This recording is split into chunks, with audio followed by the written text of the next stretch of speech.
Ya, Assalamualaikum warahmatullahi wabarakatuh. Selamat siang, selamat sore, selamat malam.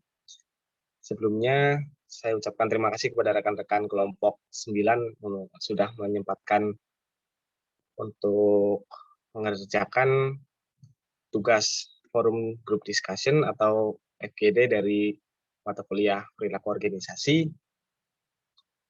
Di sini kami kelompok 9 mata kuliah perilaku organisasi, dosen pengampu Bapak Rohman Agus Jatmika STMM akan membahas mengenai forum group discussion mengenai pola atau desain organisasi mikro. Dengan anggota yang pertama saya, Ahdi Wanudin, yang kedua ada Kang Aris Sumantri, yang ketiga ada Kang Muhammad Wildan Mukarom, yang terakhir ada Kang Yogi Samanhudi dari kelas TI 19A. Untuk slide selanjutnya, Kang.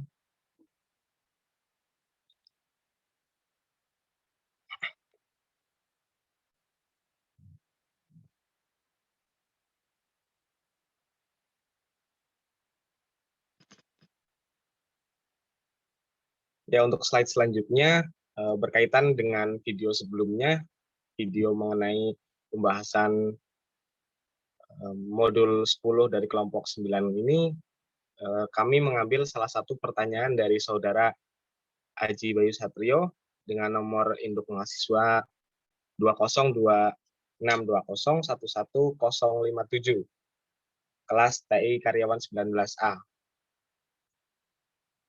Mohon izin bertanya kepada kelompok 9, salah satu poin dalam pola desain organisasi mikro yaitu redesain pekerjaan. Faktor apa yang mendasari adanya redesain pekerjaan dalam suatu perusahaan, dan jika memang sudah dilakukan redesain pekerjaan tetapi hasilnya tidak berjalan dengan lancar, maka langkah apa yang selanjutnya akan digunakan agar tugas-tugas para pekerja berjalan dengan baik? Terima kasih. Ya, sebelumnya saya ucapkan terima kasih kepada saudara Aji Bayu Satrio yang sudah bertanya. Pertanyaannya sangat bagus. Untuk slide selanjutnya akan menjawab dan menjelaskan mengenai pertanyaan dari Kang Aji itu sendiri. Silakan, Kang. Slide selanjutnya. Oke, sebelum ke jawaban pertanyaan dari Mas Bayu tadi, sini kita menerangkan tentang faktor yang mendasari adanya redesign dalam perusahaan. Yang pertama adalah individu. Peran individu dalam organisasi sama pentingnya dengan pekerjaan sehingga SDM menjadi fokus perhatian para manajer. Individu atau manusia memiliki keunikan yang tidak dimiliki oleh faktor produksi lain, yaitu manusia memiliki sisi psikologis, individu sebagai input produksi, tetapi juga yang menikmati outputnya. Lalu apabila faktor produksi berkurang dalam proses produksi, tetapi manusia bertambah keterampilan, pengalaman, dan pengetahuan. Yang selanjutnya itu penentu eksistensi organisasi, bahkan faktor yang mutlak itu harus ada. Yang poin yang kedua yaitu teknologi yang digunakan. Teknologi berdampak pada desain pekerjaan, jenis pekerjaan, alat yang digunakan, tata letak, dan teknik untuk menghasilkan output merupakan kendala yang menghambat kelancaran pekerjaan. Poin yang ketiga yaitu biaya atau anggaran. Anggaran merupakan variabel yang krusial di tiap organisasi. Manajemen harus berpijak dari sisi ekonomis organisasi, sumber daya yang representatif harus direncanakan sebagai awal keberhasilan organisasi. Manajemen harus secara kontinu menyelaraskan manfaat-manfaat desain pekerjaan dengan pertimbangan biaya.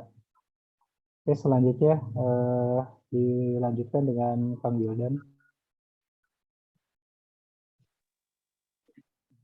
Selanjutnya ada struktur organisasi.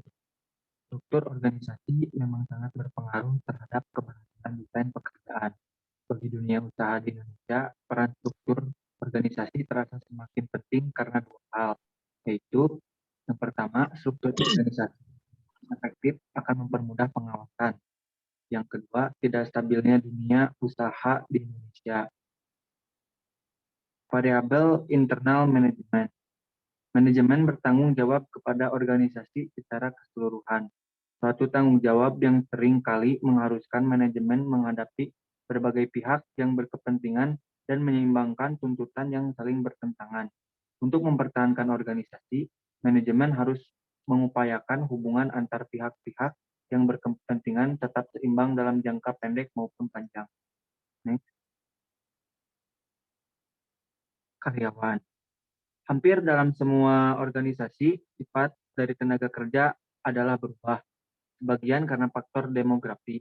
Faktor ini akan mengubah pergeseran kepentingan konsumsi, produk, biaya, dan pemasaran karena menyangkut segmen pasar yang terus berubah mengelola karyawan. Stakeholder. Struktur yang mengatur organisasi publik yang besar kemungkinan pemegang saham untuk memengaruhi hak suara berbagai pihak yang terkait dalam pengoperasian suatu organisasi diantaranya. Next.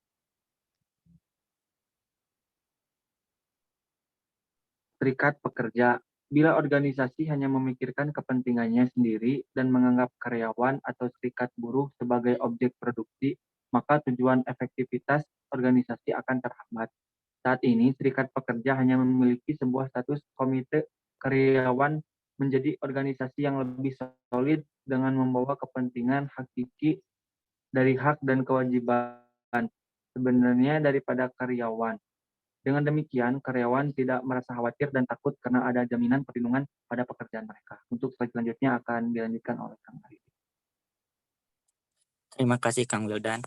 Langkah yang harus dilakukan agar tugas-tugas di perusahaan berjalan dengan baik, yaitu dengan menerapkan proses desain organisasi, yaitu yang pertama, pembagian kerja. Pembagian kerja merupakan sebuah proses membagi pekerjaan menjadi jabatan-jabatan spesifik untuk memaksimalkan manfaat spesialisasi.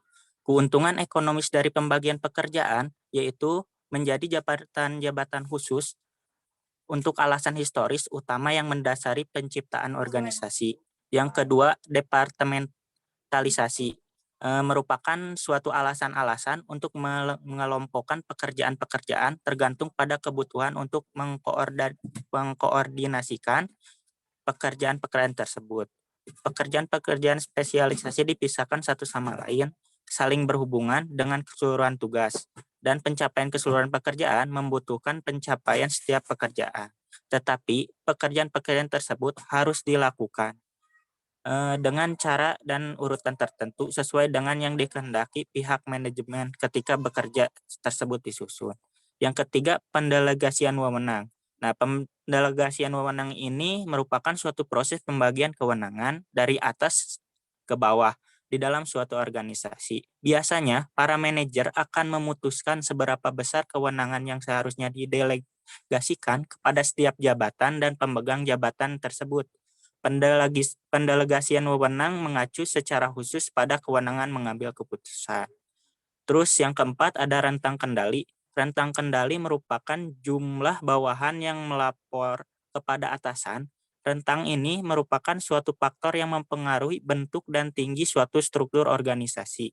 Pertimbangan yang penting dalam menentukan rentang kendali seorang manajer bukanlah jumlah hubungan yang mungkin terjadi, melainkan frekuensi dan intensitas hubungan yang sebenarnya. Selanjutnya akan diteruskan oleh Kang Ahdi. Baik, terima kasih rekan-rekan semuanya. Untuk mengulas materi yang telah dibahas tadi, saya akan sedikit menyampaikan beberapa faktor yang mendasari redesign itu sendiri. Di sini ada 7 faktor yang mendasari redesign. Yang pertama ada individu, teknologi, anggaran, struktur organisasi, variabel internal, stakeholder, dan serikat pekerja. Untuk selanjutnya, langkah yang harus dilakukan apa itu agar tugas-tugas perusahaan dapat berjalan dengan lancar. Yang dapat dilakukan ada 4 tahapan, yaitu yang pertama ada pembagian kerja, yang kedua ada departementalisasi, yang ketiga ada pendelegasian wewenang, dan yang terakhir ada rentang kendali, seperti yang telah dijelaskan oleh rekan-rekan kelompok 9 tadi. Untuk selanjutnya, video ini akan diposting melalui channel YouTube yang dimana akan di-share dan bisa diakses oleh rekan-rekan yang lain yang mungkin dapat menambah wawasan lebih luas, dan semoga ilmu yang kami sampaikan dapat bermanfaat. Khususnya untuk Kang Aji Bayu Satrio, semoga pertanyaan Anda dapat terjawab dengan penjelasan dari kelompok kami. Untuk itu, kami dari kelompok 9 mengucapkan terima kasih banyak atas segala perhatiannya. Terima kasih atas pertanyaannya, dan semoga kita dapat berjumpa di lain waktu. Terima kasih, saya tutup. Wassalamualaikum warahmatullahi wabarakatuh.